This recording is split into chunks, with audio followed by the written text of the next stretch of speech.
Thank you, everyone. Welcome to the November 19th regular meeting of the Louis Riel School Division Board of Trustees. I call this to order. We'd like to begin with our land acknowledgement. I believe first we have regrets. Trustee Kolachuk sent her regrets for today. The land acknowledgement, Louis Riel. Oh, wait a minute. I believe It's Trustee Nemeth. Trustee Nemeth is doing this. The Louis Riel School Division is on the traditional land of the Anishinaabe, Aninawak, Dakota, Anishinaabe, and Dene, and on the national homeland of the Red River Métis. We respect the treaties made on this land and recognize and honor Shoal Lake 40 First Nation and the treaty territories as the source of Winnipeg's drinking water and providers of our electricity. Personally and collectively, we have a duty of care to ensure the harms and mistakes of the past and present are recognized, talked about, and not repeated. And as a steward of student, staff, and community success, I personally commit to learning and growing, to nurturing and championing reconciliation when and how I can, and to learn from any mistakes that I make along the journey. Thank you, Chair. Thank you, Trustee Nemeth. Welcome and announcements. I'd like to welcome everyone participating in this hybrid meeting. Board meetings follow a formal structure where the work of the board is conducted in a public setting that gathers parents, students, staff, and other community members. As chair, it is my duty to preserve order and decorum at all times. All in-person and verified virtual attendees are reminded to observe procedural bylaws and to engage in a respectful and orderly manner. We would like to remind everyone there's a 15-minute public question period at the end of the meeting. Verified virtual participants and verified in-person participants can bring forward questions for clarification regarding items on today's agenda. If your questions are not related to tonight's agenda, please reach out to the division by email. Finally, please be aware that we audio record board meetings for accuracy, that a link to the live stream of the meeting will be made available on the division's website. Unless otherwise approved, other photographs, personal recordings, audio, visual, or otherwise are not permitted. Also, our affirmation, our vision and mission. Our vision is for all members of our community to excel as caring, confident, capable, and resilient lifelong learners, contribute to a democratic and sustainable world. Our mission is to provide a safe, inclusive, and engaging environment where personal and collective learning are valued and each of us reaches our full potential. First order of business is the approval of the agenda for the regular board meeting of November 19th, 2024. So the motion is that the November 19th agenda for the regular board meeting be approved. Seconder, Trustee Walker, Trustee Semenyola. All those in favor? Looks like it's carried. Checking the electronic voting. All in. The motion is carried. Then we have the approval of the minutes of the regular board meeting November 5th. I have not received any requests for edits or changes, so the November 5th minutes will be accepted as distributed. I think I have to refresh my thing here.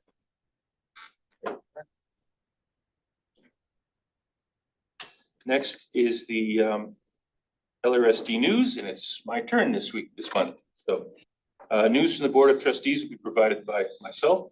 The first good news was the Dakota Collegiate Football team, Teamza. Last week, the varsity Lancers won the provincial championship for the second year in a row. And that is, they are joined by the JV team, which also won a provincial championship for the second year in a row. So we're on a roll. The next is the René Delorme Center Vaccination Clinic. That was a wonderful event that took place. Tremendous. I was there and got my shots, my booster shots. And Trustee Walker was there as well. It's tremendous to see the community involvement, schools in our community, have all the families to be able to come out and get receive this vaccinations in a safe and inclusive environment. So very proud of that. I also had opportunity to visit the Lavalley School Community Kitchen. Again, Walker was also with me there. It's been newly renovated, and it's lovely, and it's very efficient. It's good space, and it's providing food for families and providing food for children for learning at a tremendous pace. It's really well set up, and invite anyone to come check that out. Finally, also in sports, Collège Jean Sauvé, the JV girls volleyball team won the provincial championship. And after I'd submitted this, I also saw that the Glenlawn girls won the SEAC championship. So we're really doing well in sports here in LRSD. So thank you. That's my news for this month. Now we have news from the senior leadership team, and we're going to turn this over to Assistant Superintendent Cadez. Thank you to the chair. First photo I'm going to share about is from Naaqua Place School. So on Friday, November 8th at 11:15 a.m., the students and staff at Naaqua Place gathered in the gym for their Remembrance Day Assembly. Their assembly presentation focused on gratitude, remembrance, and peace. And as a school community, they listened to a traditional Indigenous ancestor song, read passages in remembrance of those who had died in the struggle for peace, sang together for peace, and observed a moment of silence as a group. The grade 5 to 8 student instrumentalists accompanied the singers, and the photo you see is of a wreath that was laid during the ceremony, and it was created by grade 3-4 classes as part of their cross-curricular and multi-grade learning. Students were an integral part of the ceremony. The day was recognized in that assembly. Next school I'll talk about is from Island Lakes. And as we're aware of the space challenges at Island Lakes, I have to commend Principal Power and her team for prioritizing space to support diverse needs. While working closely with clinical services staff, including Lisa Timchuk, Carly Gutierrez, and Don James, the school has taken one of the 2 classroom spaces developed in the library to create a learning space where staff can better support students in targeted developmental areas, address individual needs, and use the space as another way of optimizing the staff resources that we have. So in this space, educational assistants who are trained by clinicians use the play-based bins that were developed for the school to support students in meeting their student-specific outcomes outlined in their individual education plans. And the students are scheduled in blocks for focused programming, enabling small groups with similar goals to work together with fewer adults present.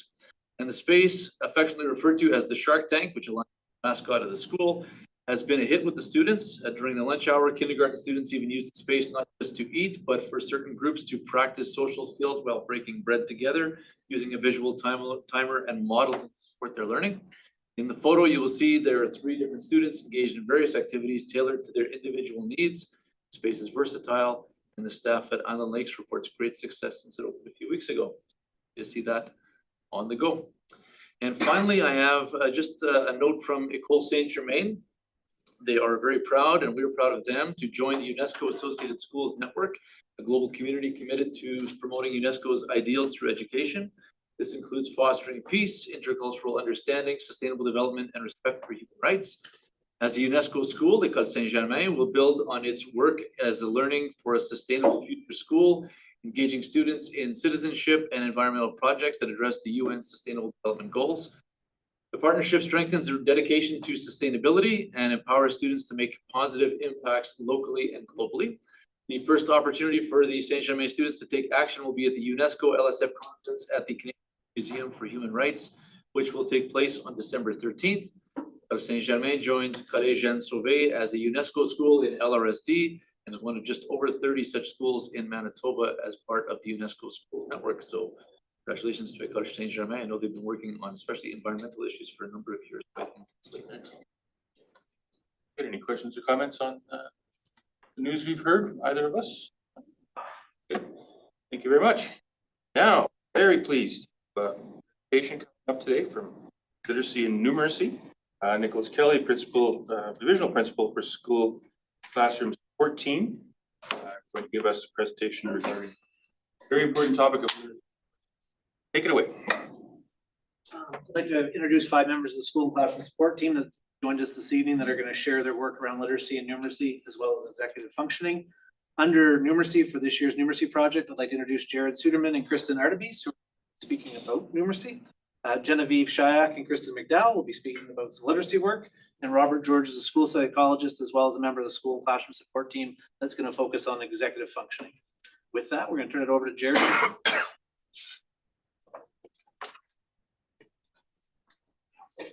Thank you very much. Thank you for having us tonight, and we're going to talk a little bit about our work in numeracy in LRSD. So my name is Jared Suderman. I'm an instructional support teacher with the school and classroom support team. I'm Kristen Aptebis, also a member of the school and classroom support team. And so we're just going to take you over a few brief highlights on some of the work that we do in LRSD schools with respect to numeracy. So the first slide here demonstrates our partnership that we have with these 3 universities. Last year, we were approached by Drs. Sandy Humans from Queen's University, Heather Douglas from Carleton University, and Sherry Skorchuk from University of Winnipeg to refine our professional learning model and study its effectiveness this year. It is exciting that at the end of this research, we will know which components of our professional learning had the greatest effect on changing teacher practice to influence student success. These partnerships allow us to align our instruction, assessment, intervention, and professional learning to the latest research in numeracy. Next, we're going to talk about our early math assessment, which is a screener that we are implementing for the first time in its digital delivery model coming up in January. Earlier on of late of last school year, we utilized the pencil and paper version, but now have implemented or will be implementing the digital assessment divisional wide for our K-4 learners with an optional assessment for 5 to 8 as well. What this screener offers us is the ability to identify our most at-risk learners so that we are able to target our interventions as best as we possibly can. So we are able to utilize our resources effectively, right from a divisional level to a school-based level, right into a classroom-based intervention model. And so January is going to mark the first iteration of the digital delivery, which is going to really minimize the resources that are required for teachers and then maximize the output. And then just as a little bit of an aside, the little character that you see on the screen, its name is Nano. It's a little cat that follows the students around as they complete the assessment. Kristen and I were able to pilot the assessment in a few of our schools earlier on in October to see how it went. And in particular, one grade 4 student looked up at me after they had completed the assessment and they said, "Are we going to be doing this again?" And I said, "Yeah." And he said, "Awesome. That was so much fun." And so it just really kind of opened my eyes to the way that our students view a standardized assessment and how much fun it can really be when they're kind of just viewing themselves as playing some math games. And it gives us some really valuable data as teachers and administrators in a divisional level. Now you'll see on the screen our wave 1. This is our first year of the numeracy project. After last year being involved in the literacy project, we got together and modeled this numeracy project based off of the successes of that literacy project. We bring together school teams, which consist of teachers, student services teachers, and administrators from our schools to attend synchronous professional learning, which we then apply into practice in the classroom alongside one of us. This includes modeling, planning, observing, and co-teaching. So now we're going to pass it off to a literacy project friend.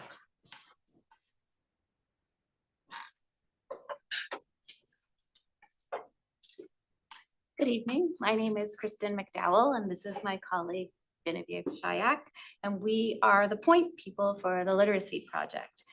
The purpose of the Literacy Project is to ensure that teachers are aligning their pedagogical practices around literacy with the science of reading. In our division, we have adopted evidence-based early screening practices to more accurately identify students most at risk of reading difficulty early.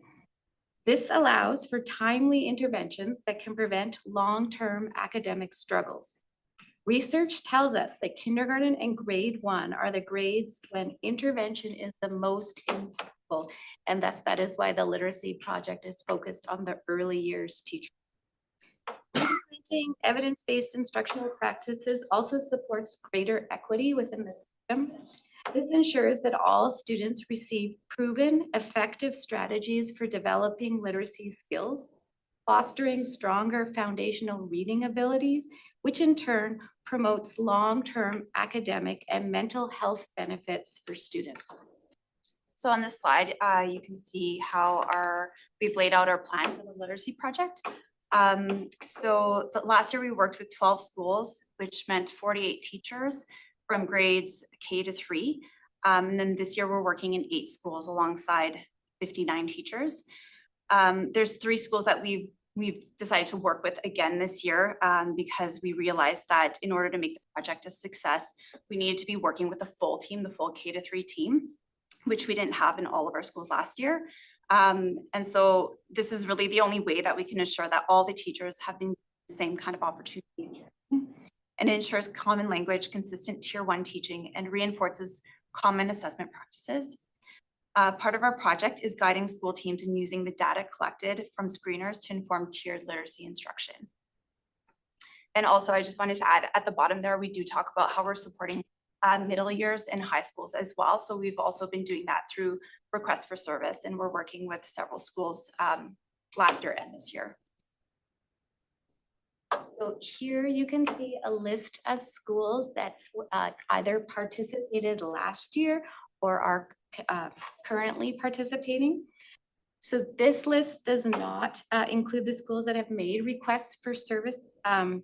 So we have also, as Jen just mentioned, been working with some middle years and high schools, including Windsor Park Collegiate, Nelson Mack, Collège Béliveau, Shamrock School, and École George McDowell. The literacy project is using a sprints approach, which means that our teachers are setting small goals every 4 weeks or so, and then we're checking in on them, and then they're setting new goals based on the data they collected. So the sprints approach is also being used along with a job embedded piece like the new project. This includes modeling, planning, observing, and co-teaching alongside the participating teachers. We have one-on-one meetings with teachers twice per term, reviewing what has been going well and planning for the next steps. As mentioned previously, this empowers teachers by integrating learning directly into their daily work and ensuring usage in the classroom. Thank you. Thank you. I'd like to introduce the team from Hastings Schools that have joined us this evening to share about the Numeracy project and how things are unfolding in their school.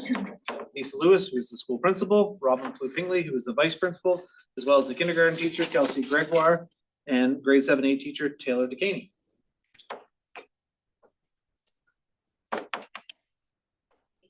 Thank you for having us here tonight. It's a pleasure.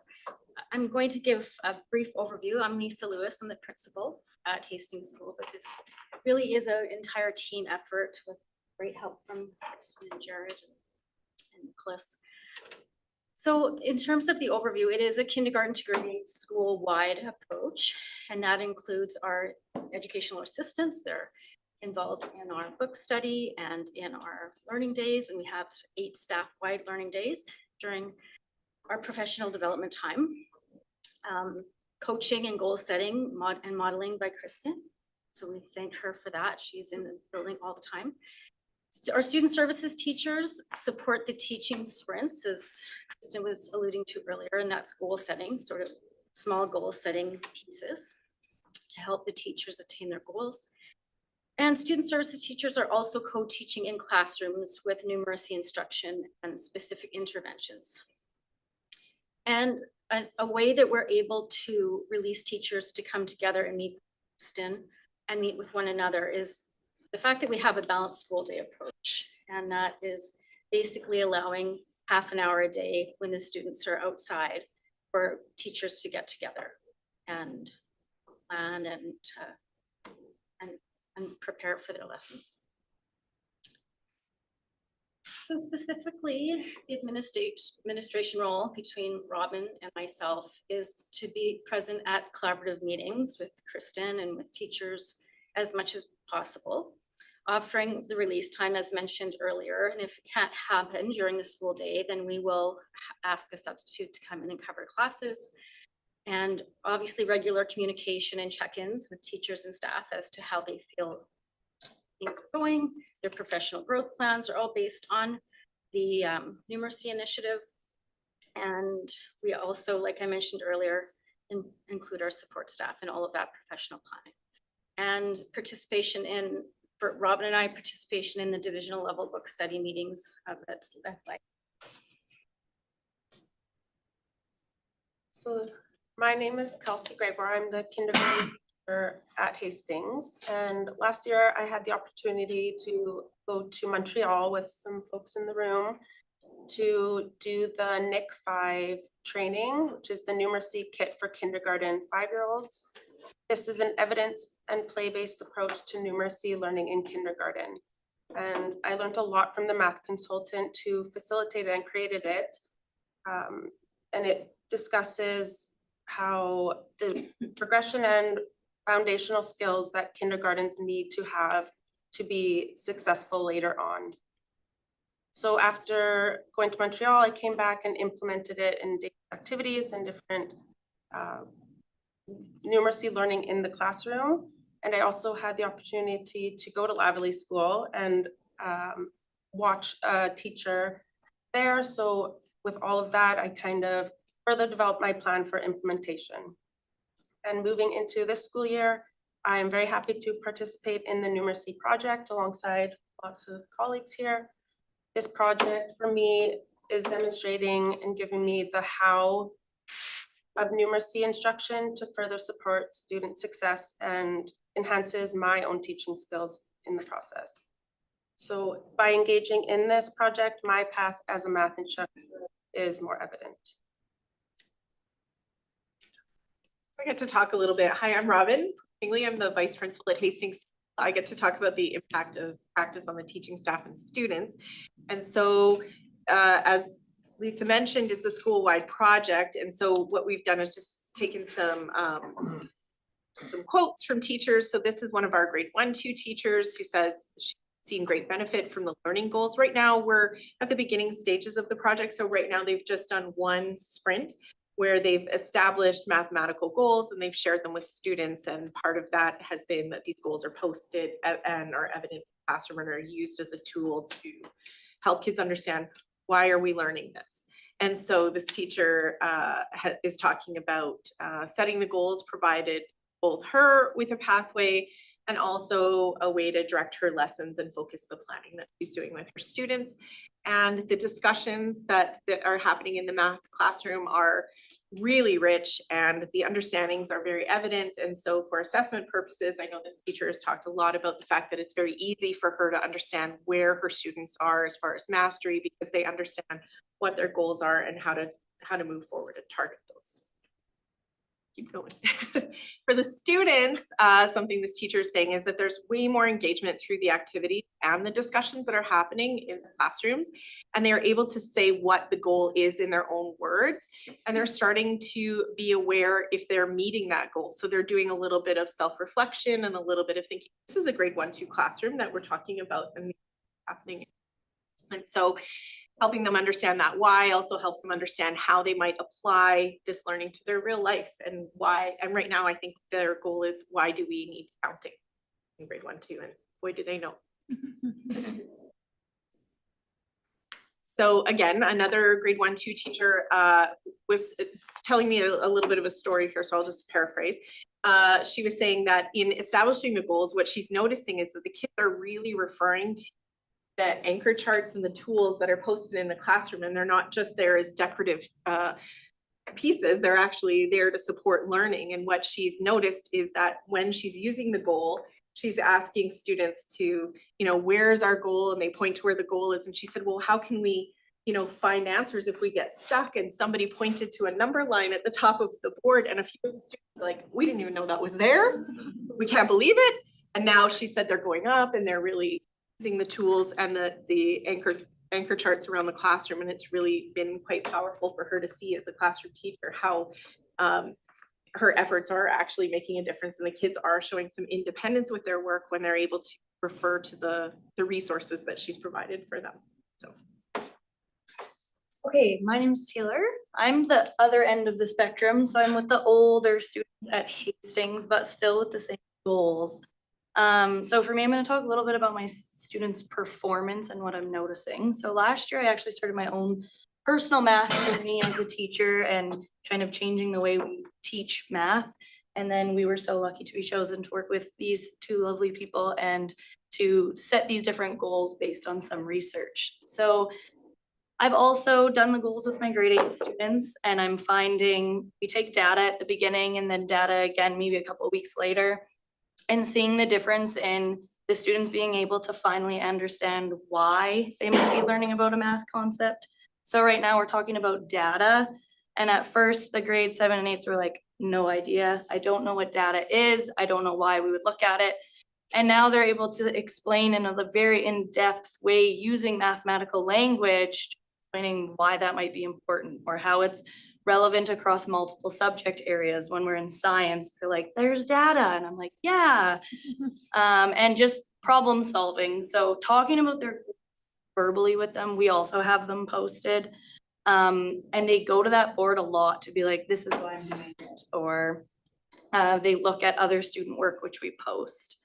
But I'm finding the biggest takeaway is moving away from the paper and pencil math tasks that invoke so much anxiety on some of our students, and moving into other things such as data talks, which is what we were doing up there in those photos. So we started with a data talk on the board, and all the students have whiteboards and markers. And as I'm talking, you'll notice that the top right picture is just strictly words that they wrote down just what they were thinking, where the bottom photo is a student just visually drawing exactly what his brain is doing when we're trying to solve these data problems. They both understood the task. It was just two different ways of getting there. And the non-permanent vertical surfaces. These types of teachings have actually driven like the students' own math projects. So they're doing my class is doing a large math data project in our school that they have brought up based on a sense of belonging at Hastings. So they wanted to see, does everybody here feel like they belong or have a place that they can go to do something they like? So we've went to every classroom and collected data. And now they've put all the data together, and just the learning from it is so rich. And all of these things have just increased student engagement all across math and other subject areas. So, yeah. So our school-wide numeracy goals for teachers is the intentional numeracy planning, experimenting with multiple approaches, and using a lens of problem solving and critical thinking Tim was talking about. And for our students, we'd love to see them understand the why behind the learning, which was again nicely articulated, and embrace a growth mindset and improve their own student data. So the report card information, we hope to see improvement there. And then in terms of for the community, we would like to have a numeracy evening for families in the week. That's everything for us. Thank you. I'd like to introduce the team from Lavallee School that have joined us this evening to share some work around their three-year literacy journey. I'd like to welcome Nicole Major, who is the principal of Lavallee School, Steve Houston, who is the vice principal, grade 1 teacher, Jessica Kaminsky, grade 2 teacher, Tammy Abraham, as well as the school psychologist and a member of the school and classroom support team, Robert George. All right, thanks for having us, everyone. My name is Nicole Major, and I am so lucky to be the principal of Lavallee School. We're here to talk to you a little bit about our literacy journey, and it has been just that, a journey. We are a little over 3 years into our journey, and it's important to recognize that it's taken us some time to be where we are. Obviously, we can't talk about 3 years of work in a short amount of time, so this is a little snapshot, and we're going to do our best to highlight some important parts. So way back when, I can't believe that this is here at Lavallee, when I found out that I was heading there, I knew one of the most important things that I needed to do was really get to know really understand the people that work there, that serve the kids, who our community is, and do that together. So as a team, we did community scavenger hunts, we walked our community, we looked at our catchment lines, we really kind of wanted to really do a deep dive into who it is that we were serving. We also talked about intentional practices like collaborative norms and how we're going to work together and what's important and how are we going to handle challenge and really kind of change our path. When we started thinking about literacy and the journey that we had to do, it's really important to be able to trust each other, to be able to, you know, take things as a school-wide approach. And when we're thinking about literacy, although I agree, you know, those early years are really foundational, we wanted to take it on as a whole school, so from K to 8. And Steve's gonna talk about the next part. Yeah, so jumping off what Nicole had said about really building that piece, our work as a school, and you can pass the slide. Yeah, our work as a school was to really collaborate and look at our school-wide data. And so we reviewed all of our relevant common literacy assessments, K to 8. And so what we discovered is that the majority of our students had very similar lagging skills that was preventing their literacy development. And so in noticing that, what we were recognizing is that literacy instruction, the way that we've been carrying it out, was not going to have the impact and the outcomes the way that we would want it to. And so knowing that our students needed us to update our practice really became a guiding principle. So we moved towards a structured literacy approach in all of our classrooms, K-8. And we wanted to make sure that we were focusing on utilizing those common strategies across the board. So our full teaching staff and admin enrolled in Orton Gillingham approach, which is an intensive structured PE, to support our understanding of structured literacy and be able to carry that out in all of our classrooms. All right, so assessment. Steve and Nicole touched on this already. By the way, I'm Jessica Kaminsky. I teach grade 1 at Lavallee School. Assessments are a really important part of our literacy program at Lavallee School. All of the assessments that you're seeing on the screen there inform exactly what we are going to teach our students in just about every way. And you might be thinking, wow, that's a lot. And yes, it is. But it gives us a lot of really important data. So we use a blend of both screening assessments as well as diagnostic assessments to help us figure out exactly the skills that our students are really good at and exactly the skills that our students need further support in. So our team at Lavallee School has worked really hard to ensure that our assessments are common across classrooms and across grade levels.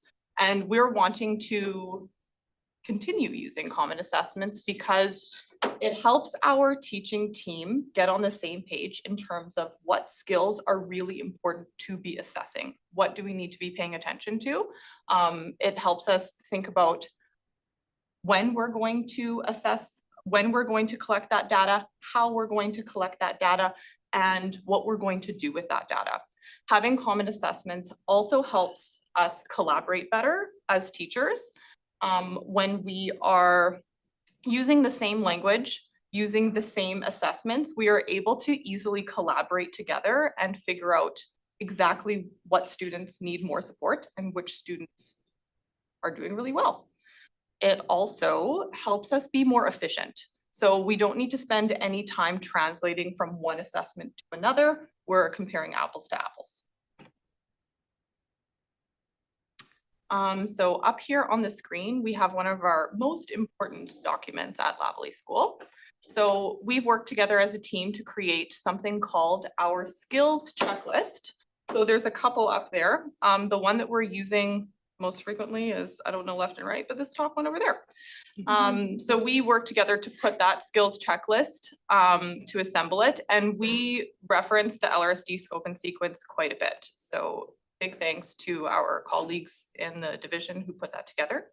So our skills checklist is essentially the scope and sequence on one nice small piece of paper. That skills checklist acts as a living document for each and every one of our students. As a student masters a skill, we check it off on the list throughout the year. And at the end of the school year, when students move on to the next grade, we pass that skills checklist on to next year's teacher, which also really helps with efficiency because that teacher, whether they be new, experienced or not, they can take a look and see exactly what that student knows and where that student's learning needs to pick up in the fall, which makes fall time a little bit easier, which is always nice. We've also, thanks, not yet, go back one more. Thank you. Also recognizing that structured literacy, there's a lot of moving pieces. So if you have lots of experience or not so much experience in structured literacy, it's still a lot to take on. So as a team, come up with some for that. So we've worked together to put a decodable text library in our school. So those texts support the teaching that we're doing and all the teachers in the school have access to it. We've also created a OneNote that teachers can go onto, and on there they can access lots of decodable texts, videos, visuals, and worksheets that support their learning. So lots of talk about common practices, common resources, and all the collaboration goes into doing a literacy initiative. And I just wanted to highlight our schedule here because we do have a common literacy block. So that means all of our classes are doing literacy at the same time in an early years chunk and then a middle years chunk, so that we can really utilize our student services teachers. We can utilize all of our resources at the same time. It really kind of helps to free up folks to really focus intentional teaching time. It also allows for us to have collaborative planning time as well. So we are also a balanced school day like Hastings. And it really does help free up teachers. I've highlighted there for you our early years meeting blocks. And those happen every single school day cycle. And our teachers have that dedicated half-hour time to check in with each other, to strategize, to make sure that our resources are consistent. Where are we at? How are those skills checklists coming along? And we're able to really kind of maximize that time. You're going to notice that there's two different sets of timetables. One is from last year and one is from this year. You're going to see an additional block of time for numeracy because we're part of the numeracy project as well. And so we've also shifted our schedules to accommodate, because what we've learned from literacy is going to really spill into our numeracy planning. And so I just wanted to point that out.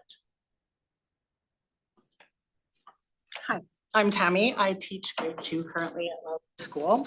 So Jessica just talked about the common assessments. So to go along with the common assessments that we're using in school, we have also decided to use common resources. So a good example of this is the alphabet. So when I first noticed a couple of years ago, I walk into classrooms and there were different alphabets up on everybody's walls. So we decided to just this year come up, or actually, sorry, it was last year, we decided that we were going to be putting the same alphabet up in every classroom. And if you can look up there, it says magic C, up like a helicopter, bump, back down, and bump. There's also a chant that goes along with every letter. And there is, every letter has a chant that goes along with it, and we have these in every classroom to refer to the chant. We noticed that this was very useful to have the same one up using the same language. We found that the consistent language helps the students as they grade levels or they go to work in another classroom. It also allows EAs and substitutes to use the same verbal path that is being taught during the lessons. Just last year, we also decided to do the same thing with our visuals. Having the same language and pictures up gives the students the opportunity to be familiar and to be confident with what is ahead for the day. The alphabet chant is also used to teach students the alphabet for automaticity, and that each squiggle is not just a squiggle, but it is actually a letter. So while saying each letter, the students will point to the letter on the paper, and at the end of each row, they clap. This helps them with retrieval of letters and that each letter has a name. The old way of singing the alphabet doesn't allow for us to enunciate each letter. Often children think LMNOP is one letter. Some other resources that we are also using is UFly. This book and website helps us to teach our phonics lessons each day in our literacy groups. Along with the UFly book, there is a website that has a PowerPoint, decodable text, games, and homework that can be sent home that goes along with each phonics lesson. As you heard earlier or saw earlier, there is the Heggerty assessment, which is just up there at the top of your screen on the left. That's the book that we use, but there's an assessment that you can do. And once we've assessed the student integrity, this is also a resource, that book up there, that we can use for phonological awareness and as a further intervention for students that continue to struggle in this area. This resource is used to help students hear, isolate, and manipulate individual sounds.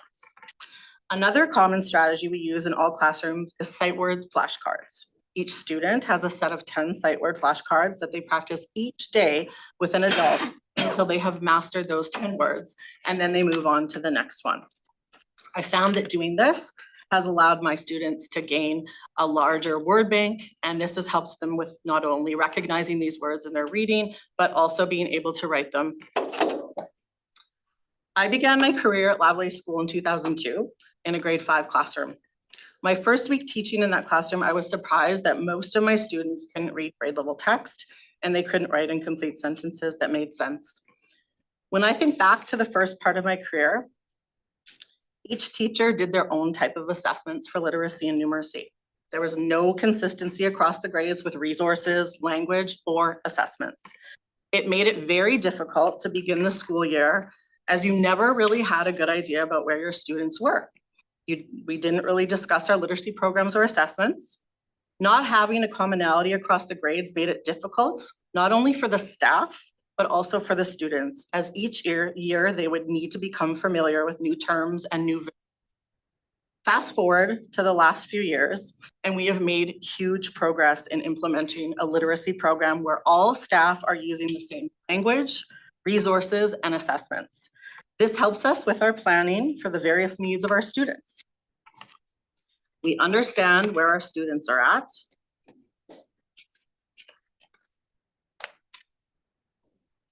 Sorry.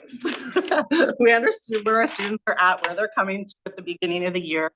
As you saw, Jess was talking about how there is that scope and sequence that we pass on to every teacher at the beginning of every year. So there's no wasted time. We can pick up right where they left off the previous year. The push to teach phonics over the last few years has been evident to me only after the first few months that I started it. I quickly saw how students became confident in their reading once they knew the various rules and they knew how to apply them in both their reading and their writing. I now have students writing in grade 2 better than many of my middle year students did when I first started teaching. I attribute this to our school making a big effort to teach phonics by using common language, assessments, visuals, and resources, and by having a dedicated literacy block each day. Working together as a team to create a literacy program that is run smoothly, has resources available to all of us, has given us the ability to meet our students' needs and be able to see a lot of growth. Next is our move to literacy. Thank you.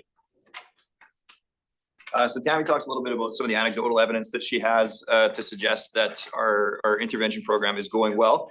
But we wanted to really look at things from a data-driven standpoint. So what we have up on the screen is our CTOP data, which is a divisional assessment that we use of phonological awareness skills like elision and blending. So on the left side of the screen, you have a results from a cohort of student from June 2023.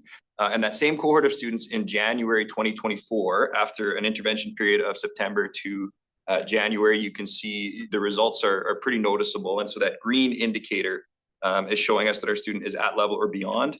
And we're able to drastically increase the amount of students that we're achieving at that level in a short amount of time using this targeted intervention.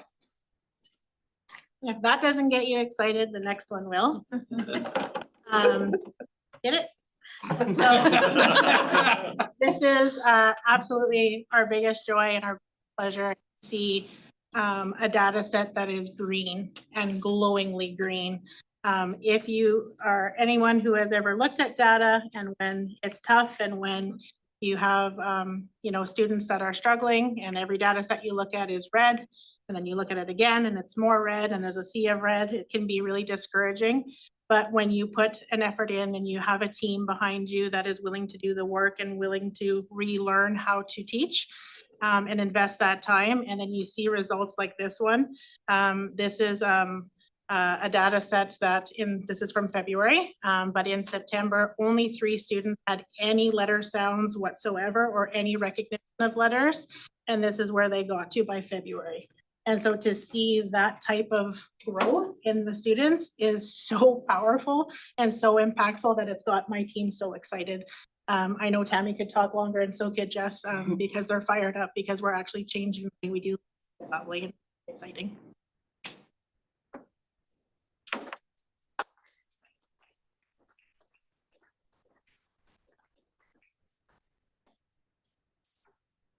Thank you.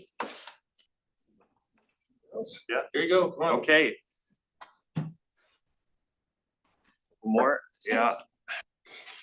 So I am the psychologist, and which I think it's no surprise they kept me at the end because they want to keep it short. So thankfully, I only have 20 slides to go through, so we're gonna get through this in no problem. So next one, Jamie, please. So I think the real reason actually I've been placed at the end is that I have the benefit and the pleasure to work with most people here. My role on the school classroom support team is a part-time role along with 3 other colleagues, occupational therapist, speech language pathologist, and a social worker. And my role, again, please, Jamie, Sorry, again, we just stopped because we. there you go, is to offer a clinical lens to these teams within their projects. And on numeracy, it will help support evidence-based research in terms of understanding interventions, looking at data, understanding what is happening within the classrooms and how that can be transformed into equitable practice within all classrooms for all students in our division. More recently, what I've been focusing on with Kristen and Jared and teaming with them on in their presentation on numeracy is talking about executive functioning. Now, for executive functioning, just briefly, what that is located in the prefrontal cortex, known as the traffic controller of our brain. And it is essential and considered one of the most important variables for classroom management, academic success, and lifelong success. And you can see in that little pie chart there, it covers regulation, impulse control, planning, organization, and is closely related to cognitive load, which is the other piece. Now, cognitive load is essentially something that needs to be considered when we're teaching students new concepts, literacy, numeracy. And we have to be able to understand what cognitive load is. Too much cognitive load, things shut down, doesn't get filtered through so well. If there's a limited cognitive load, then we've got them in what's known as that zone of proximal development. That's the sweet spot for learning. And so those are the types of things that I'll speak to with teachers and teams in order to help facilitate the learning that happens within classrooms. Next slide. Now, why is executive functioning important? Well, if you have a look at that little chart there on the right, you can see that during the K to 12 period is a key period of development for executive functioning. Early on, this is in high-speed development, and it's actually, there are 2 periods of significant development in the brain.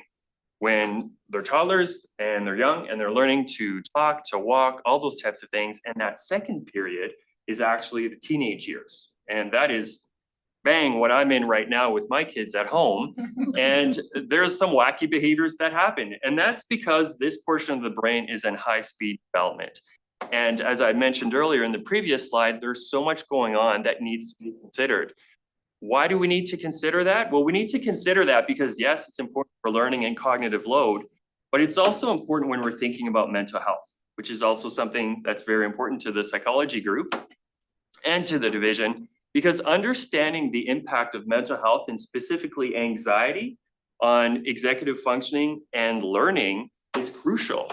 Because what'll happen is when we're feeling anxious in a classroom because we're feeling overwhelmed, that cognitive load is too large. What'll happen is the executive functioning skills will start shutting down. And that will look like a student who's not engaged in the classroom, who doesn't seem to want to be learning, who seems inattentive. So by passing on this information to teachers and school teams, we have a better understanding of the global child. Now, if we look at the final slide, how are we doing that? So together with a colleague, Lisa Reese-Timchuk, Supervisor of Developmental Supports, we connected with Lori Faith, a professor at University of Toronto in the Ontario Institute for Studies in Education, to talk about how we transform these executive functioning skills into teaching practices within the classroom. So what we've done is we've set up a series of 4 professional developments with Lori, 1 hour, and we have the Lavallee School team who was gracious enough to team up with us for that.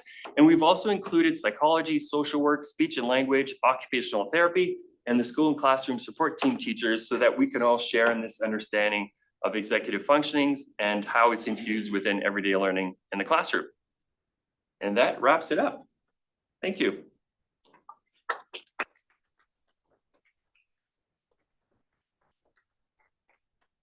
Thank you very much. Applause there. Any questions or comments for these folks? Yes. What's been the conversation between teachers over the past couple of weeks in regards to the math conversation that's going on in the media? Have they, because it's working for the groups that you're working with, but we've got people at U of W and, you know, is that a conversation that people are having? Are you're referring to the different qualifications for Yes, teachers? yeah. Specifically math? I don't necessarily think that it's a major point of conversation, not that I've heard. Likely because they're all qualified now, so. Well, I guess for me, it sounds to me like you're building a lot of confidence in teachers, which then translates to kids, right? And so that part, I would love to have, you know, somebody address that confidence building that you're doing with this program. Yeah, and especially considering many of the staff that we work with are not math staff. And that's the point, yeah. Yeah. Thank you, that's great. First of all, I just want to say how proud I am of all your hard work and how amazing you are. As we know, teaching is an art and a science, and you're in a mission to do them together. And I love to see everyone working together in teams. It's so nice to have a school psychologist and a OT and a principal and a EA and everyone working together for the good of our students. And I think they learn best with consistency, and I'm just so proud of what you're doing. Thank you. Your presentation. Very exciting work that you folks are doing, and as a grade 1-2 teacher myself, sharing that information between teachers going year to year does save a huge amount of work. So that's that's really exciting to hear this folks doing. We'll see good things coming out of the work that you're doing, and I look forward to seeing it. I think that's the whole vision. I also just bought the U-Fly book, so I'm gonna start using it in my classroom in the coming weeks. Trustee Alquist? Yeah, echoing my colleagues' comments, thank you everyone for the fantastic presentation and work you're doing. I just had a couple of questions.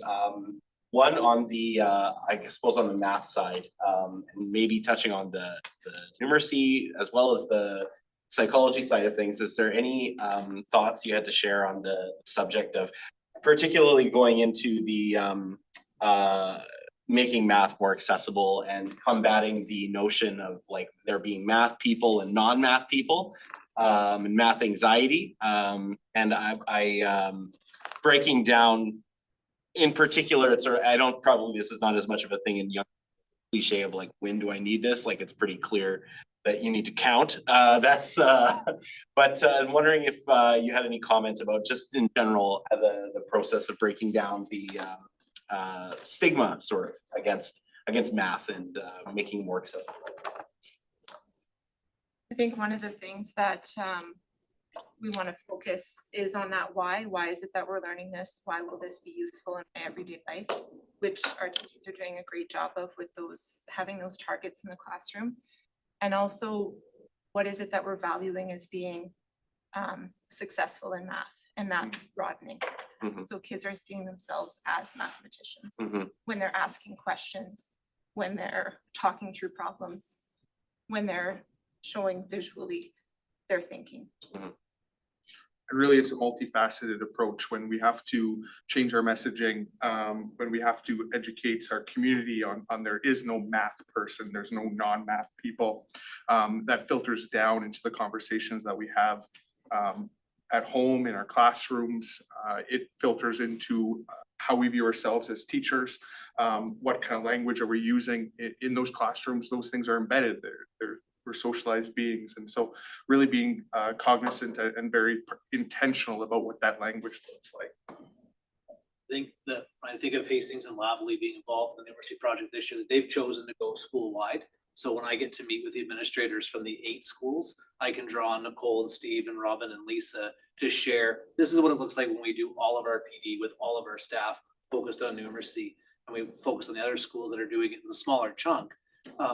Everyone's teaching numeracy in a school in some capacity or not. So it's gonna be very interesting by the end of the year to have more and more examples from Lavallee and Hastings, especially for next year with Wave 2. If you're gonna go into this work, bring everybody in, because literacy and numeracy involve everybody in the school. Building on that, could I ask another question? Please. Do you have any thoughts, and maybe this might be a little out of scope of what you do in the classroom, but is there any thoughts you might have on say the role of parents and broader community when it comes to reducing stigma and anti-math kind of attitudes? Whether it be parents saying things like, oh, I wasn't good at math either when I was in school and that sort of thing. And is there any role in the classroom or schools for tackling that broader culture that we're kind of immersed in, even outside of the classroom? Yeah, I wonder if Lisa, like you quickly alluded to your community event that you're planning for Numeracy Night. So maybe that might be a wonderful way to highlight some of the things that. Absolutely. We can draw on Robert George's presentation to our staff, actually spoke to math anxiety. And that premise that there, this old premise that there are math people and non-math people. I think that's an important piece to address right off. Because I think as teachers, I know I felt I wasn't a math person, how to teach students. So, and that stays with you.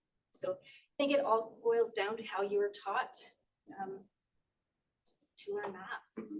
So are these approaches, these open-ended questions and the new ways of that Kristen's teaching our teachers to present math, I think will make a world of difference for these learners as they move into. I can give an jobs. example, actually. So at the beginning of the school year, we were learning about mean, median, and mode, and gave them math. They knew how to do it when we were doing open-ended problem solving, and I gave a math worksheet, and one of my students looked at it and went, I can't do this.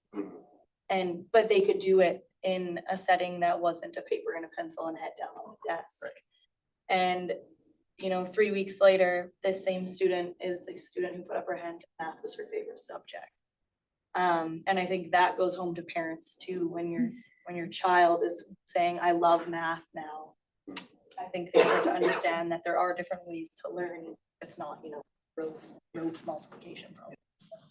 And then one other quick piece is at the very start of our presentation, we talked about some of the partnerships that we have with several of the universities across Canada, and one of the ones is with Dr. Sherry Skwarchuk at the University of Winnipeg. And she's the director of Toy Box Manitoba, which is a local nonprofit that has wonderful resources for families in literacy, numeracy especially, and then wellness. And so just offering those resources that are really, really accessible. Everything's free. They have wonderful grants that hopefully will continue to be funded. Just offering families the ability to bring that learning from the classroom right into their homes in a really accessible way. One of the slides that we skipped over in lieu of time, obviously, was our community night for literacy, and it had huge impact. So having parents come in and speak the same language that the teachers are speaking. So when we talked about the chants and we talked about, the scripts for how you form letters, equipping parents with those tools so that they are extended teachers, because they do all the teaching at home all the time, right? So it's that partnership too. You can really kind of help and pair up, and that's why Lisa's been chatting about doing a numeracy night. Really important to bring your community with you. People would think, oh, it's a literacy night or a numeracy night. I don't know how well attended it's going to be. We had over 100 people come, and our school is only 180 altogether. So it's pretty incredible when you work alongside with your community, the impact that you have. And they were really excited to go home because we would give them games and different things that they could use at home as well. So it was a really great evening. Thank you so much. Assistant Superintendent, go ahead, guys.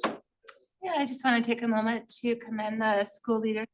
The instructional leaders at these two schools are commendable, and just I just want to offer that changing teacher practice is a task some would shy away from. because it can be challenging, especially when you have people who've taught in the same grade levels for many years, to consider a new way of doing things. And so with the support of the School of Classroom Support team, I just want to commend you staying, focused on the goals that you've set for your school teams. And I also just want to acknowledge Assistant Superintendent Cadez, because in my view, he's the one who has started this a few years back, where we've connected research to practice. And making those connections are resulting, in my opinion, in much of the results that we're seeing here. So I don't want us to lose sight of that. So thank you all so much for being here. Else have any questions, comments? If I could add another word to this, just a couple of things. I think Trustee Palmquist, in response to your comments about anxiety, I think part of the initial practice that we have here is to begin the screening process very early on with evidence-based tools that we can have faith in the results that we're collecting, and guiding the practice in the classroom at the tier 1 level for all the students in a way that really addresses those needs. And the reason for that is because we don't want kids to get stuck in a cycle of frustration. It sets in very, very early in kindergarten. And as soon as they start seeing that they're struggling, they start to give up on themselves. And it causes all kinds of side effects that are really negative for their future. So the sooner we get in there with those right practices, with those right tools, which is what these folks have demonstrated in abundance this evening, is why we can make that difference earlier on and reduce that anxiety moving forward. The whole impetus for the numeracy initiative, actually for the professional development model, came just as a means to address teacher concerns about teaching practice. And I know Robin was part of the initial group, Kristen was part of it, was led by Assistant Superintendent Cormack and Assistant Superintendent Anderson at the time. A couple of other current vice principals were involved at that point as well. And they spent a lot of time developing a very robust program. And now we've been able to tie that into this early assessment that we built with the partnership at Carleton. Those are assessments that are from the province of Alberta is using them across the province right now. So this is a very robust tool that's being studied by researchers in Canada, which is really good for us to be part of that pilot. And we believe that having those strategies in place to reduce that anxiety for those students, giving teachers the confidence to teach it the way that they need to teach it, will result inevitably to better conversations at home for the parents as well. And I want to thank Trustee Cormack for the words that she shared about me. I do appreciate that. But I do also want to echo the words that she shared about the leadership that in my note here. That was one thing I wanted to mention. It does take a strong leader with a strong vision to shift a whole school's practice in one direction. So commend both teams for the amazing work that you're doing. And the other part I want to also notice here is the collaborative effort this has taken between the school and classroom support team and different talents that they bring to it, looking at the strengths of all the different players that are here from the teaching side of it and on the clinical side of it as well, and the massive contributions they've done by working very closely together to ensure that we're providing a very well-rounded and robust support to the schools as we're in professional development. Thank you very much. Yes, it's been wonderful. I don't want to take up too much more of your time, although you seem very happy to be here and we're happy to have you. That's tremendous. It's great. But before I get into it, I was very interested in Trustee Palmquist's questions. We've had this discussion before, and I wanted to take it just a little bit further if we have time, because the difference again between the numeracy and the literacy is personally, when I went to Hastings eons ago, again, I was excelled in literature, but was terrible in math. And it just seemed to be acceptable. Nobody wasn't, that seemed to be, everybody seemed to be fine with that.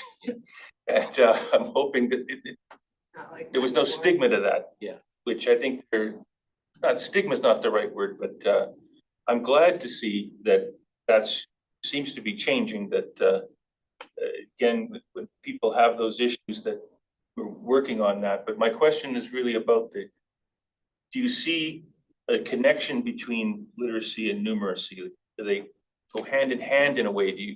Does that affect how you teach? Do you treat them the same, or does that make any sense? Anyone want to jump in with that? Yeah, I can.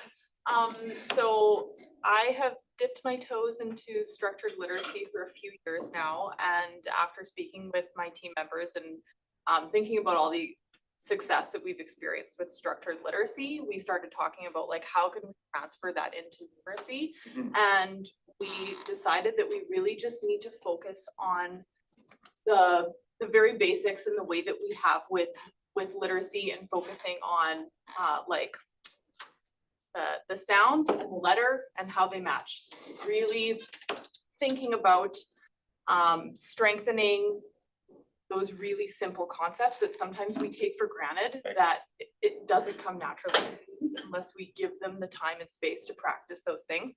So transferring that over to numeracy, teaching them the code of number, right? So focusing on counting and not just row counting from 1 to 100, but flexibility with counting. Can they count backwards? Can they count by tens if we're starting at a number that's not 10? Can they represent that number in lots of different ways? Do they understand the code of place value? The importance of the difference between a digit and a number. Really focusing on, yeah, those basics that sometimes we take for granted. That counting sounds really easy, but as a grade 1 teacher, I could teach counting until May. So, and taking the time to do those things. Like maybe I might teach counting until May, but when my students leave my classroom, they're going to be able to count forwards and backwards and skip count and understand how those things work. Oh, that's great. I really appreciate that. Thank you very much. Again, we can't thank you enough as a board. You know, it's really a treat and special for us to have so many wonderful educators come and tell us what you do and explain it to us in this manner. It's very important to us because you're the ground of you're at the ground level of trying to do. Of course, any other things we're doing in schools, numeracy and literacy, of course, are the touchstones, and that's what we're tasked to teach our children. So we thank you very much for all the wonderful work you do. And echoing what we've heard earlier, again, we thank the SLT, various members for giving the support to these good folks, and you for accepting the support and the working together with administrators here, with psychologists here, with teachers here. I think that's tremendous, and again, we appreciate it all. And not to sound biased or anything, but I have to say that Hastings and Lavalier are two of my favorite schools, so really glad that you're here. Ward 2 schools represent, so Leopards and Hawks, gotta love it. So thanks so much for thanks again.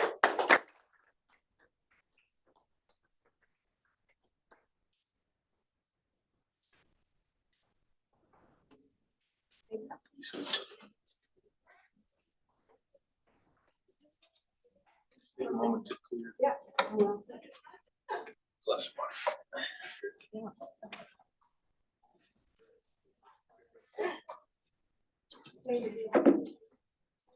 Coming to say goodbye. Thank you all. Thank you very much.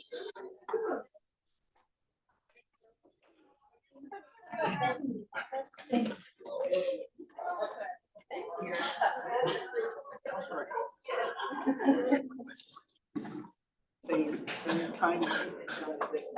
you.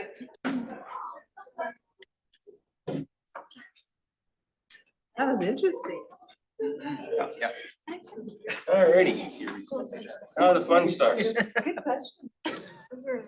Thank you. I forgot.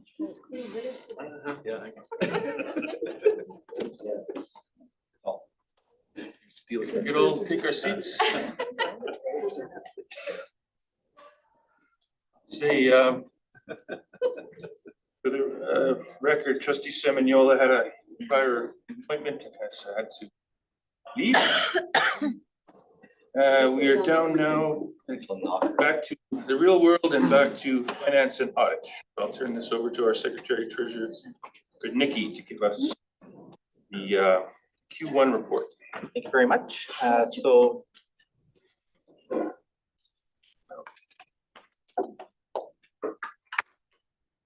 yes, please. I wasn't gonna say anything, but he said. Right, pardon me. Good to go? Yeah. Yeah, so I'd like to present to the board and the public our Q1 report. So this financial update reflects the first 3 months of our fiscal year. And so our total revenue recognized for the quarter is $32,056,010. That is 13% of the total budget for the year. This revenue is slightly higher than expected, and this has to do with the timing of payment from the provincial government regarding the property tax offset grant, and so that bumped up revenues a little higher. As for expenditures, we have total expenditures for the quarter of 25,015,966. That is 10.1% of budget, and that meets our expectation for 3 months into the school year. So I wanted to present that to you today. Good. Further? Okay, any questions or comments on Q1 report? Thank you for that, and we're still with Secretary Treasurer Rudnicki with the budget roadmap 2025-2026. Yeah, so I'd like to present to the public our budget roadmap for the next budget year. And so on December 6th, we will launch a thought exchange to the public as to what we as we plan for the 25-26 budget, what should we focus on to ensure success of every student? On December 9th, we'll promote this thought exchange through MailChimp to staff, parents, and guardians, through our various social media platforms, a spotlight story on our LRSD website, as well as distributed to our Learning Circle and our parent post. This thought exchange promotion will last between December 9th to February 7th, and we'll continue to remind the public that we are gathering information for next year. The next major date is January 31st, 2025. This is when we have our anticipated provincial funding announcement. Then on February 10th, we're going to send the public an invitation to our public consultation meeting. This public consultation meeting will happen on February 27th, and it will be a hybrid format, as well as being a hybrid format, we'll host it not only online, but at our board office at 900 St. Mary's Road from 6:30 to 8 p.m. So communication will happen through a MailChimp to staff and parents, social media, a spotlight story on the Louisville School Division website, the Learning Circle, and the parent post. And then on March 11th, 2025, we have scheduled a special board meeting, and this is to approve our proposed budget. And on the 14th of March, we will submit the approved budget to the province. So that is the roadmap for the 2025-2026 budget school budget meeting. Very good, thank you. A lot to look forward to. Any questions or comments on that? Yes. Sorry, just can those dates be added into our calendar? It's already happened, hasn't it? Thank you for that. That's a moment to congratulate your efficiency. Thank you. Always one step ahead of us. Yep.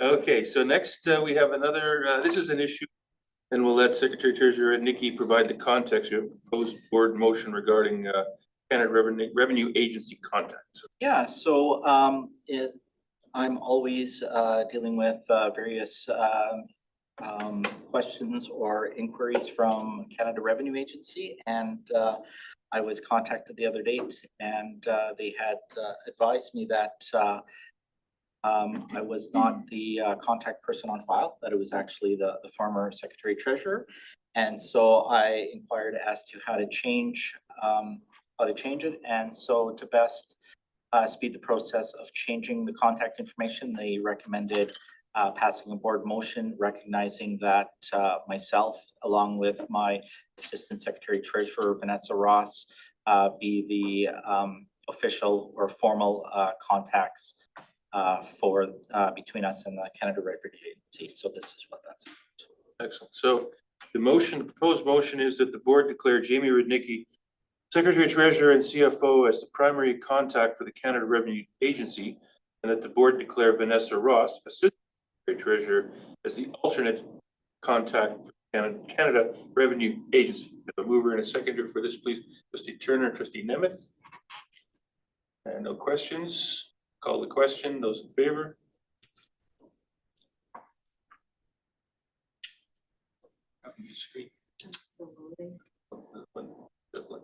And Gary Pulpus, yay. Yay.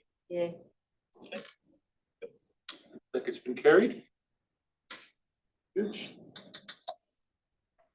So then we move on to 6, staffing. Personnel update, principal appointment. Pass this over to Superintendent Michalik. Yes, I recommend that Lynn Caron be appointed principal at École Provencher in January. She's the vice principal at the school. She's been vice principal at École Van Bellingham. Had a long career in LRSD, services teacher, teacher librarian, a classroom teacher. She has her BA, her BEd, her post-bac in education, and a master's in education and counseling. Good. So the motion is that Lynn Caron Plichquet be appointed principal at École Provencher effective January 1st, 2025. Seconder, Steve Walker, Nordheim. Questions or comments on this appointment?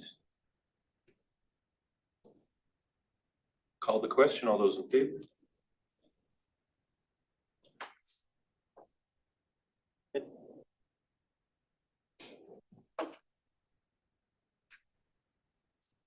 Carried. Yes. Yeah, very good. Then we have another one. This is a vice principal appointment. And I'll turn this one over to Assistant Superintendent Cadet. Thank you to the chair. I'd like to recommend that the board appoint Amy Vandal as the vice principal of École Marianne Gabory effective January 1st, 2025. Amy is currently a student services teacher at École Varennes, a background in teaching grades K to 3 mostly in her career. Is an integral part of the team at Varennes and will certainly be missed in her role there, but will make an excellent addition to the team at École Marianne Gabory in the new year. Good. So we have a motion that Amy Vandal be appointed as vice principal at École Marianne Gabory effective January 1st, 2025. Mover and a seconder. Garrier, Walker. Questions? I'll call the question. All those in favor? Looks like it's carried. Ready for some voting. Voting.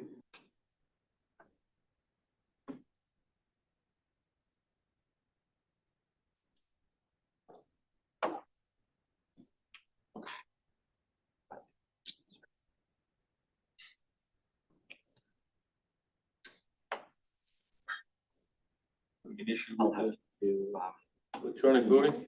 Paper or Just raise your hands, all those in favor. Motion's carried.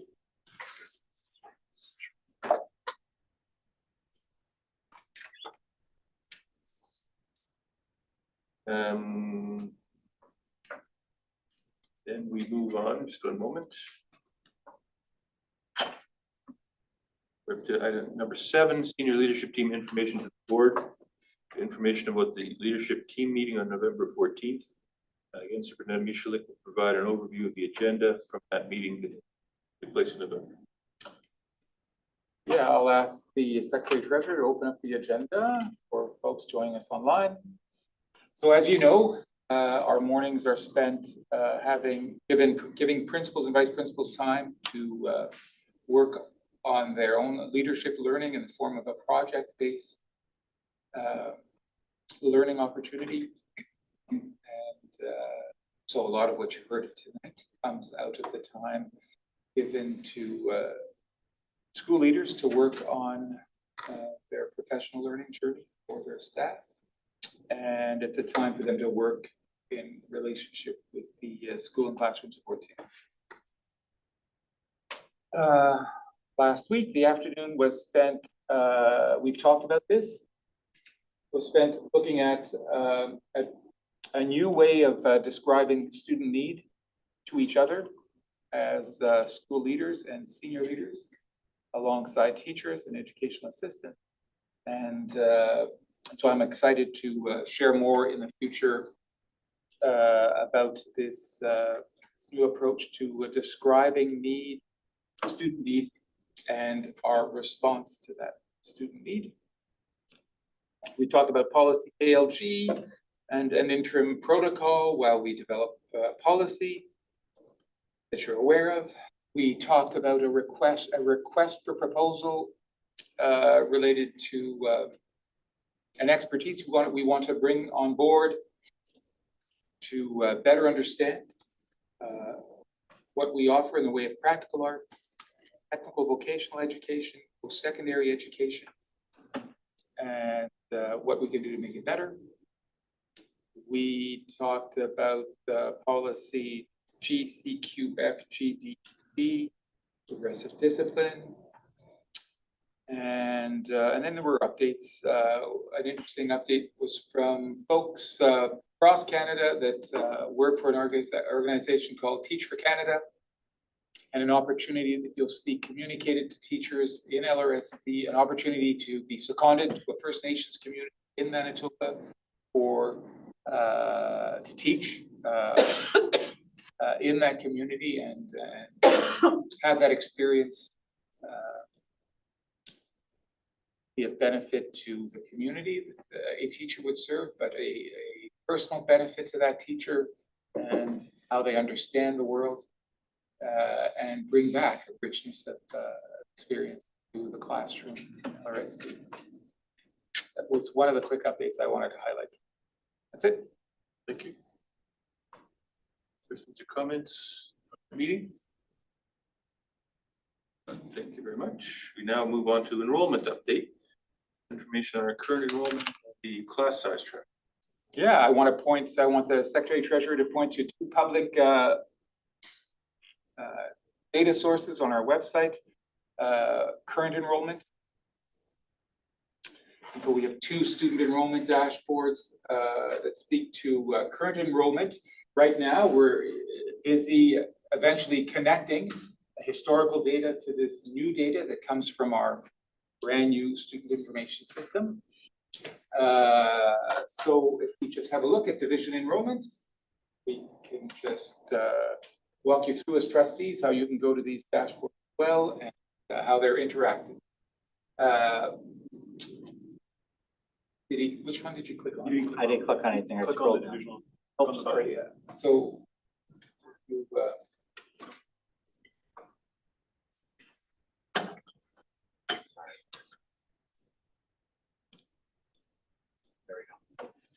so if we click on division enrollment, we go to a Power BI report. A way to open it in full screen mode is going to the bottom there and clicking on some arrows. And this is interactive, but it's not historical, like I said. And so, for example, we can click on grade 9 now. And what happens is we see the enrollment in grade 9 across all the schools that have grade 9 students. For example, so at Collège Béliveau, there are 148 grade 9 students. At Windsor Park Collegiate, there are 96. At Collège Saint-Sauveur, there are 244 students. At Dakota Collegiate, there are 322, and at Glen Lawn, 220. And at J.H. Bruns Collegiate, there are 233 students. And so what I'll observe is, in my long time in Saint Vital and LRSD since '94, we've never had a grade 9 population at Collège Saint-Sauveur bigger than a grade 9 population in one of our English high schools. Especially not one the size of Glen Lawn. And so we can see here an example of the reasons why we have been talking for some time about demographic dynamics and our responses to those demographic dynamics. We have a class size tracker, K-8. That's also live, and there's an expectation from the province, from the Manitoba government, that all school divisions have a class size tracker. I want to speak to ours, so the Secretary Treasurer will go back to, can just stay on the page and go to the class size tracker.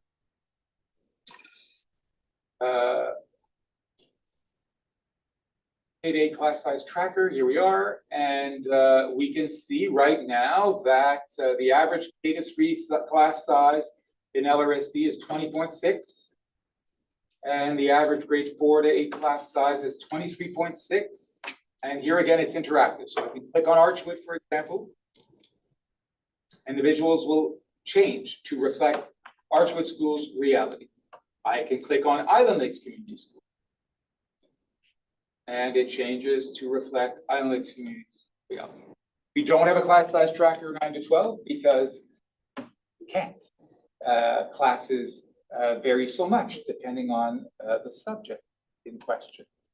So when thinking of a high school, you've got to be thinking of staffing ratios.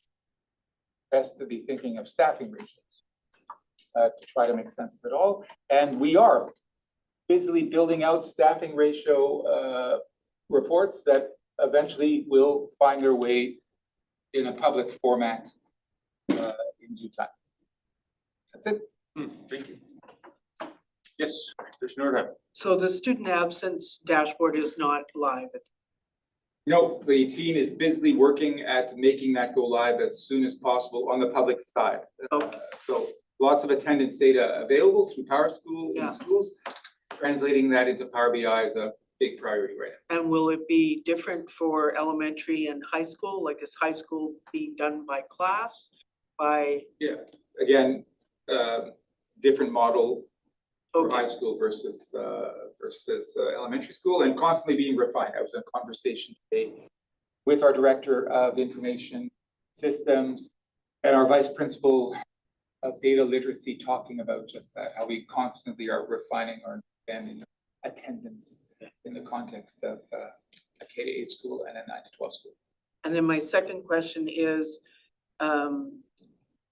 in some of the provincial data in terms of school populations, they've incorporated administration and student services into making the average class size lower. That's Not the not, case here. ours is accurate in terms of the Actual classroom teachers. Thank you. It's the actual class size of a classroom teacher. Anyone else have questions? I would, just looking at the numbers of the enrollment dashboard, there's the number 17,667. So that's current at the Total enrollment as of yesterday. Yesterday. Or as of today at 4:30, sorry. I know we don't have historical data, but just anecdotally or whatever information you have, how much has that changed, say, in the last year? Well, there is historical data. Oh, I Let's missed go look that. at it right now. Okay, Let's there we have go. the Secretary Treasurer. It's just not connected. Okay. What I I meant to heard you say it wasn't connected. and I thought it just was. not connected, but we're not hiding it. I get you. And if we look at last year's data, I'll blow it up. we can see how much we've grown, 17,073 versus the number today. What is the number there? I can't see. It's 664. 17,073 versus 17,607. What was last year? This would. When it's 17. That'd be last 23, 24. last day of the year. Last day of the year. So last day of June, 24, 17,073 kids on the screen here. And then you're seeing on your screen and on the screen now, we're showing the total enrollment as of today at 4:30. Okay. And the same question for. It's a whole school. That's, it's, I just wanted the public to realize. We're growing. Yeah, that's I think what a you're getting at- school right there, and just since the end of the. Yeah, school big year. school. Big school, so that's, it's quite incredible. It's a deal. Yeah, you know, and again, the public, whoever's listening or seeing needs to. What? It is that, yeah. Yeah, no. Needs to realize, how fast it is and what the numbers are. Fast growing, and so beyond just the cost of living, we have the cost of a growing school to contend with. And we need not only teachers and EAs and secretaries and custodians and bus drivers, you also need space. Yeah, most surely. And the other question is on the program enrollment. It's currently listed at 68 at 32%. Yeah, For so French English, immersion French versus immersion. English. If we click on that, we can go have a look. Yeah. And see program enrollment details. So we can just, we're comparing English versus French immersion and the percentages. And so, for example, if we unclick what, I don't know what, let's see what happens, how interactive it is. If I click on kindergarten, do the percentages change? Yes, we can see in kindergarten a higher percentage of French, right? We have 40.8% in French immersion versus 59.2% in English. So the people coming into the system is a higher number. Yeah, so what we see, what we observe in our school division and across school divisions across the country is a higher percentage, of course, of uptake in early years and a lower percentage more and attrition over time. So if we clicked on grade 12 versus kindergarten, we can see that the percentage in French immersion is 20.9 versus 79.1 in English program. But that might not also be, might not only be attrition, it might be the choices they're making and that it's like that bulge will keep going. That's what we've seen in some. Yeah, it's both those things are can true, happen, right? yeah. So what explains the difference here is the starting point. Yeah. Right, so 12 years ago, in kindergarten, the percentages may not have been as high as they are today. Yeah. But what we also know to be true is attrition over time. Our attrition isn't as bad as everyone else's attrition. So in Manitoba, in Canada as a whole, the attrition is 50% a loss, a 50% loss. Ours is not as high. But the numbers who are choosing now or starting now, who are choosing French immersion at this stage into the school system, LRSD, is higher now. Than anywhere else. No, higher now than 5 years ago. Yeah, higher, definitely We're higher seeing than that- 10 years ago. Yeah. The last few years, it's kind of been trending in that way. Yeah. The numbers we're seeing right now. So even with attrition factored in, we can still see, project that we may see large numbers in Yeah. French immersion at the higher grades 10 years from now, 8 years from now, That's 7 right. years from now. Yeah, like we saw when we looked at those grade 9 actual numbers, compared them between schools. Yeah.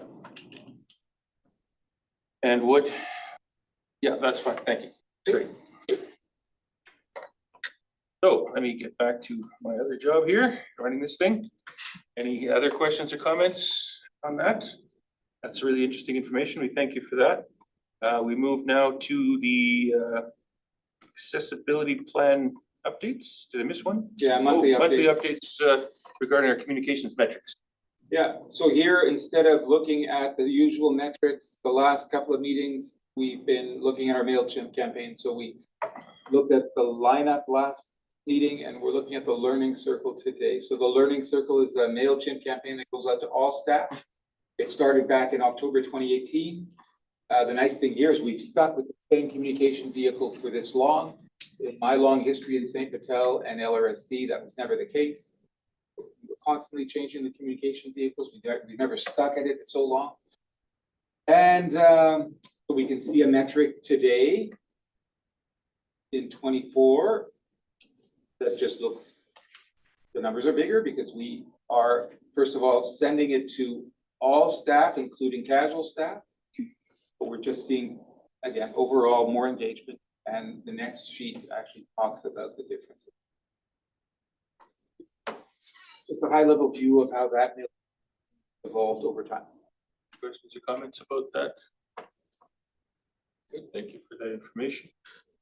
Move then to accessibility plan updates. Cormac?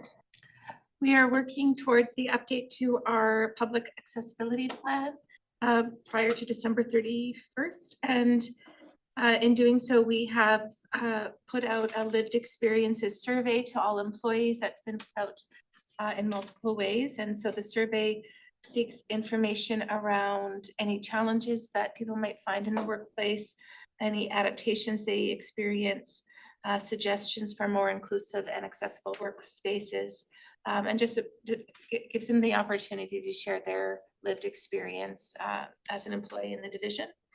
There was an opportunity also, if they would prefer to speak to someone directly, to have that happen. We're in the work to update our accessibility policy and review legislation in that regard. And we're working to add 2 student reps to our accessibility working committee. So that is the work of the committee right now. Excellent. Questions or comments on that information? It's quite clear, and thank you for that. You good? Good. Move on to the policy section now. The Policy Review Committee second reading of the board motion. I'll turn this over to Secretary Treasurer Rudnicki. Thank you very much. So we're bringing back for second reading the policy DN -4, disposition of property vehicles. This is a new policy just to give greater clarity to the school division and employees and public regarding disposition of any vehicles that we have, which are typically our school buses and our maintenance vehicles. And so we received some feedback from a few people, and all the questions that were raised were covered in the initial draft. So there are no changes at this time for second. And so the proposal is that policy DN4, disposition of property vehicles, reviewed by the policy committee, receive second reading and be further reviewed in committee, brought back for third reading at a future date. We have a mover and a seconder for this, please. Trustee Walker. Trustee Nordheim. That seems quite straightforward. Any questions or? Then I'll call the question. All those in favor?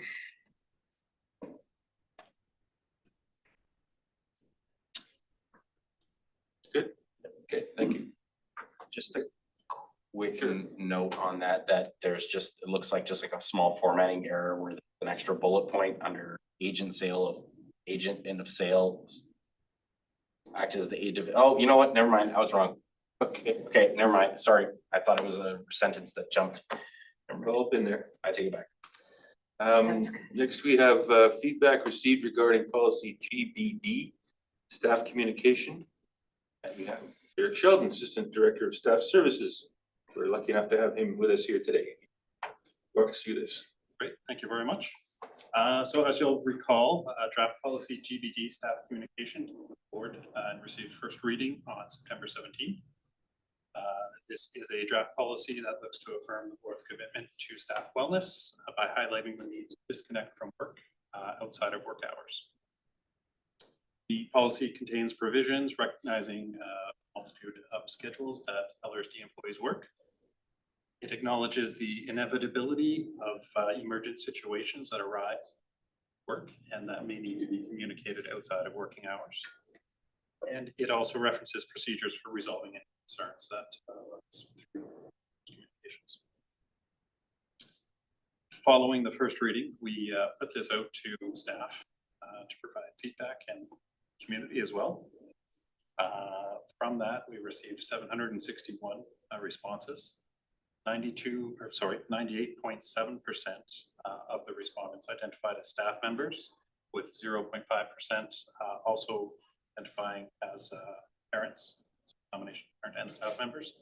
We had an additional 0.8% identify as parents, guardians, or caregivers, and the final 0.5% of respondents were identified or they identified themselves as students. As far as the feedback provided, we had a majority of individuals, so 82% indicated that they felt the policy could be adopted as is. However, there was a portion, about 17%, that indicated that either minor or major revisions were required, with the major revisions being about 2% of that response rate. Looking at it, some of the key themes that came in feedback, some clarity and relevance. So many thought that it was clear and relevant, no changes needed. However, some thought that there could be some more clarity around such as defining terms, providing examples. There was a strong emphasis on the importance of respecting staff's time outside of the work hours. This is definitely a theme that we've seen since we started working through regarding Minds data as far as the national study that we looked at with our leadership team, where the work-life balance and having a say in decisions made in the workplace are key impacts on employees. So gathering this feedback about such a policy that impacts employee wellness or has the ability to impact employee wellness and well-being, it's a key aspect of this as well. In conclusion, we are going to take a closer look at some of this feedback and then make some revisions to the policy before bringing it back for a second. Thank you. Thank you. Questions, comments?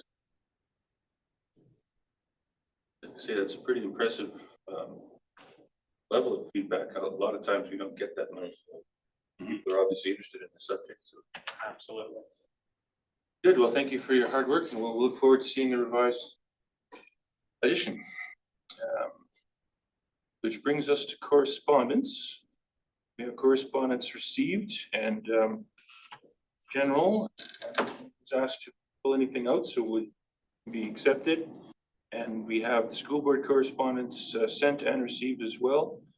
No one again has asked that anything be discussed. So again, those can be accepted. We move on to action items. We have a notice of motion for the revisions of the procedural bylaws. And again, I'll pass this over to Superintendent Michulik to give us some context before we read the motion. Trustees have deliberated about bringing changes to their procedural bylaws. See them there. You see two documents, the new document, the one with edits. So what will happen is after you adopt, if you adopt this motion, to have the revisions to procedural bylaws that you deliberated on be adopted, the next steps will be we'll collect some feedback to a form survey, which link will be shared in your board highlights tomorrow, and the next edition of the leadership lineup. And we'll bring back that data for you to consider at a later date. Yeah, so this is a notice of proposed motion. Motion yet, but just to so all know, this is obviously, we all recall this was the important procedural issues that we had discussed. We're going to have a lot of further discussion, I'm quite sure, when it comes to us, and we'll be able to review it through all the stages. Also review the feedback from our interested parties and stakeholders. So thank you for passing that on. Any questions or comments on this? We'll go on to the next stage. Thank you. That brings us to public question period. We have folks here in person. Anyone has any questions or wave or a hand raised? That's great. And we have, I believe, some folks online. At least one verified person online. If there's any hands up. Pretty good. And so with that, this meeting's been adjourned. Thank you very much for your time, everyone.